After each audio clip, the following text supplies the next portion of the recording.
আসসালামু আলাইকুম। আশা করি আপনারা সবাই ভালো আছেন। আমরা অনেকেই জানি না যে ফল সিলিং কাজ কী, যার জন্য আজকে আমার এই ভিডিওটা। আমি আজকে আপনাদেরকে দেখাবো ফল সিলিং কাজ আসলে কী।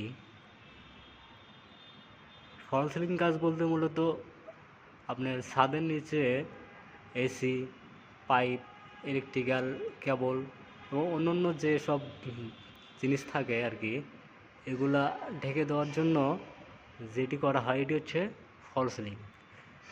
তো আপনারা দেখতেই পাচ্ছেন ফল সিলিং কাজ, দেখতে পাচ্ছেন সিলিংয়ের উপরে এসির ঢাক, পাইপ এবং অন্যান্য ইলেকট্রিক্যাল তার এগুলা রয়েছে। তো আশা করি আপনারা বুঝতে পারছেন আসলে ফল সিলিং কাজটা কী।